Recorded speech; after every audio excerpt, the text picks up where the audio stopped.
की तैयारी शुरू, तो 6 साल लगाओ आईआईटी की तैयारी में। यूपीएससी का तो मतलब ही 8-10 साल, और उसके अलावा 1000 तरीके के और एंट्रेंस एग्जाम्स होते हैं। ये जो पूरी चीज़ है, ये देश के युवा वर्ग को इस भ्रम में रखे रहती है कि वो कुछ सार्थक काम कर रहे हैं, और वो इसी भ्रम में पड़े पड़े 32-34 साल का हो जाता है। उसने 4 साल आईआईटी जेईई की तैयारी करी थी, उसके बाद उसने 6-8 साल या 10 साल यूपीएससी में लगाए, उसके बाद अभी वो और भी किसी चीज़ में कुछ करेगा। ऐसे करते करते वो 35 साल का हो जाता है, उसका नाश हो गया, उसके साथ जो बुरे से बुरा हो सकता था वो सब कुछ हो गया, वो डिप्रेशन में चला गया, उसके समय का, उसके आत्मसम्मान का ह्रास हो गया, लेकिन वो कह भी नहीं पाएगा कि उसके साथ बहुत बुरा हुआ। उसको लगेगा कि मैं तो इतने दिनों तक तैयारी कर रहा था।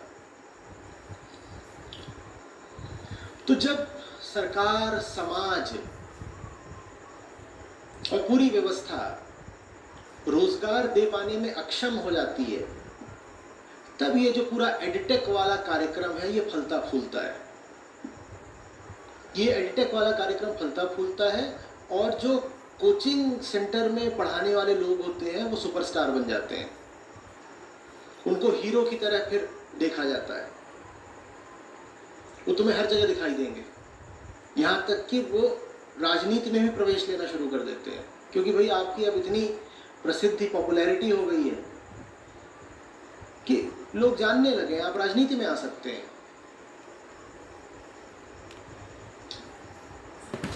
भारत की जवानी के साथ ये एक जबरदस्त धोखा है जो आजादी के बाद से ही चल रहा है।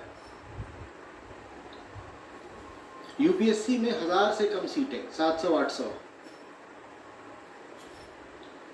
और 10-15 लाख लोग हैं जो उसमें लगे होते हैं किसी भी समय। आप जानते नहीं हो क्या आप कौन हो? आपको अपना पुराना शैक्षणिक रिकॉर्ड पता नहीं है क्या?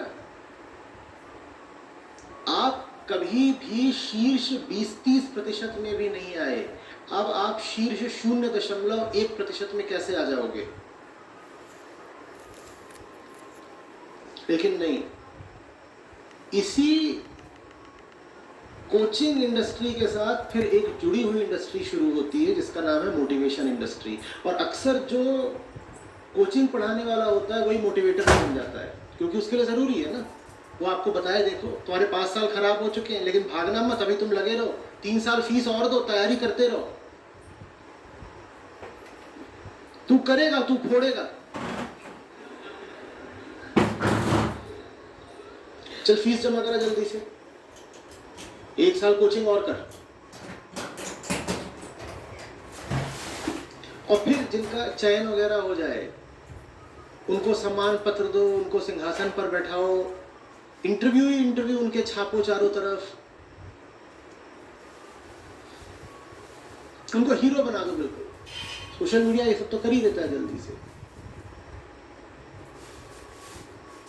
मुझे लगता है नहीं, पीछे छूट गया। 3 ऑल इंडिया एग्जाम होते हैं, तीनों में से कोई एक पास कर ले तो हो जाता है कि बढ़िया बंदा है। मैंने तीनों पास करे, और कैट को तो सीधे सीधे टॉप करा था ऑल इंडिया। मेरा तो कभी कोई इंटरव्यू ही नहीं छपा।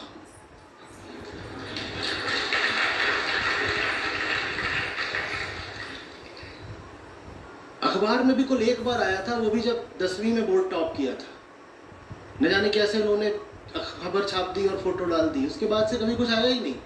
आज आपकी यूपीएससी में 400 भी रैंक आ जाती है